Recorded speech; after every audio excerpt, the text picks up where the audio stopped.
केंद्रीय संयुक्त श्रमिक संगठन के आह्वान पर जोधपुर के सभी श्रमिक संगठन वर्तमान राज्य सरकार व केंद्र सरकार की श्रमिक विरोधी नीतियों के चलते देश में चारों ओर अराजकता का माहौल उत्पन्न हो रहा है।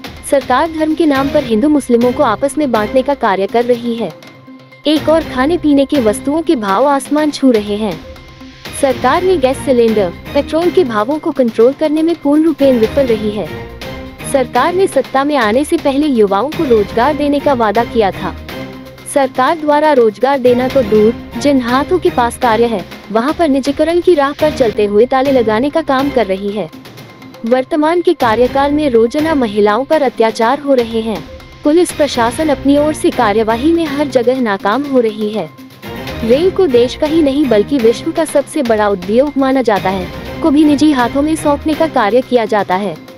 इससे देश के युवाओं का भविष्य प्रभावित होगा। श्रम कानूनों में बदलाव करना मात्र ट्रेड यूनियन संगठनों को समाप्त कर पूंजीपतियों को लाभ पहुंचाने की सरकार की एक सोची समझी चाल है, जिसका हम विरोध करते हैं।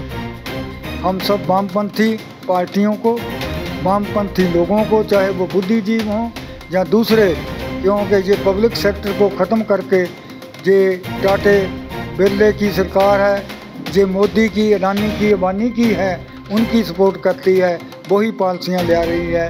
तो इतने में ये हमारे मेन फैसले हैं और लोगों को हम अपील करते हैं कि इस सरकार को चलता बनने का समय आ गया है। और ये हम इसके लिए हमारी जो पार्टी के यहाँ केरला से लेकर बिहार, राजस्थान, तेलंगाना, आंध्र प्रदेश, पंजाब, ये सभी, राजस्थान तो है ही, बैठे हैं, तो इस सब जगह के साथी यहाँ इकट्ठे हुए हैं और हम सभी जगह अपने अपने तरफ से 7 नवंबर को भी एक जो है वो अभियान, जो लोगों की मांग है रेवोल्यूशन डे के ऊपर, वो करने का फैसला किया है।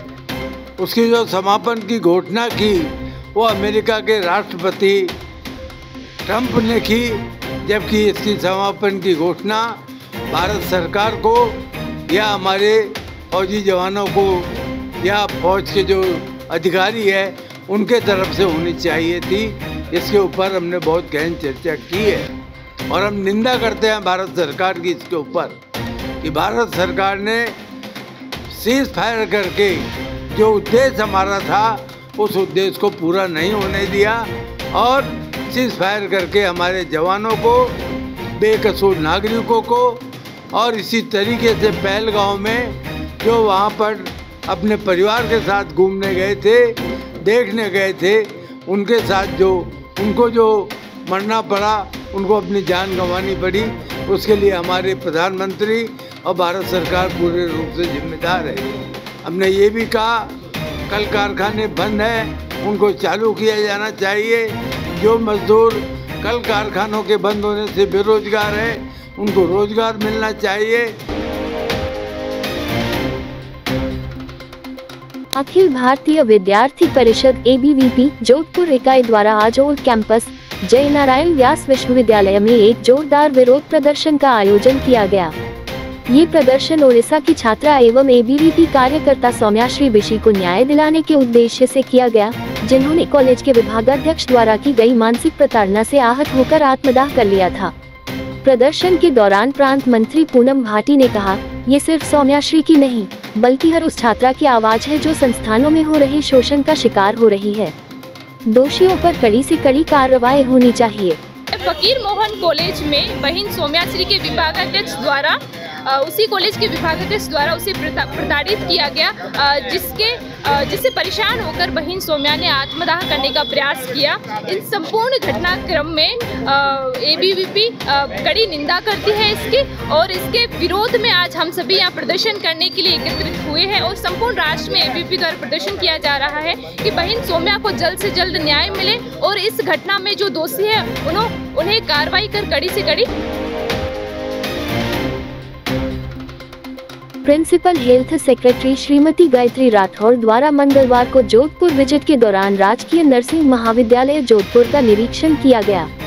प्रधानाचार्य मुकेश तेतरवाल द्वारा महाविद्यालय में संचालित विभिन्न कोर्सेज व गतिविधियों एवं उपलब्ध सुविधाओं के बारे में जानकारी दी गई। श्रीमती गायत्री राठौर द्वारा गुणवत्तापूर्ण नर्सिंग शिक्षा हेतु जोर दिया गया तथा वर्तमान समय की आवश्यकता को देखते हुए नर्सिंग शिक्षा के क्षेत्र में विभिन्न स्पेशलाइज्ड डिप्लोमा सर्टिफिकेट कोर्सेज शुरू करने हेतु दिशा निर्देश प्रदान किए। निरीक्षण के दौरान राजकीय नर्सिंग महाविद्यालय में विभिन्न शैक्षणिक पदों के सृजन हेतु प्रस्ताव भिजवाने के निर्देश दिए। इस दौरान निदेशक राजपत्रित राकेश शर्मा सहित संयुक्त निदेशक John Jodhpur, doctor Narendra Saxena, medical college प्रधानाचार्य डॉक्टर B.S. जोधा, एमडीएम अस्पताल अधीक्षक डॉक्टर विकास राजपुरोहित सहित अन्य अधिकारी उपस्थित रहे।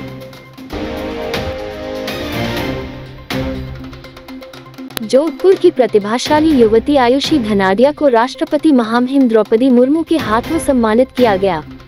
एम्स दिल्ली में ऑपरेशन थिएटर लैब टेक्नीशियन के रूप में कार्यरत आयुषी को best operation theatre lab technician के लिए गोल्ड मेडल से नवाजा गया। ये सम्मान उन्हें उड़ीसा में आयोजित एक विशेष समारोह में प्रदान किया गया।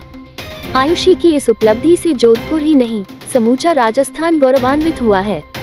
उनके उत्कृष्ट कार्य और समर्पण भावना की सराहना करते हुए चिकित्सा जगत ने भी उन्हें प्रेरणा स्रोत बताया है। लायंस इंटरनेशनल प्रांत 3233-2 के प्रांतीय गवर्नर लायन राम किशोर गर्ग ने वर्ष 2025-26 के लिए Lions club Jodhpur Marwar the great की सदस्य लायन संगीता पारक को श्री शक्ति टीम चेयरपर्सन पद पर मनोनीत किया है। यह महत्वपूर्ण दायित्व उन्हें सामाजिक सेवा, महिला सशक्तिकरण और जन कल्याण में उनकी सक्रिय भूमिका को देखते हुए सौंपा गया है। उनका कार्यकाल 1 वर्ष का रहेगा, जिसमें वे प्रांत की महिला लायन सदस्यों के साथ मिलकर महिला सशक्तिकरण पर केंद्रित विशेष कार्यक्रमों का संचालन करेगी। मनोनयन पर लायन संगीता को शुभकामनाएं दी जा रही हैं। ये थे आज के मुख्य समाचार। विस्तार से जानने के लिए पढ़ते रहिए दैनिक नवज्योति। दैनिक नवज्योति के YouTube चैनल को सब्सक्राइब करें और ताज़ा अपडेट के लिए बेल आइकॉन दबाएं।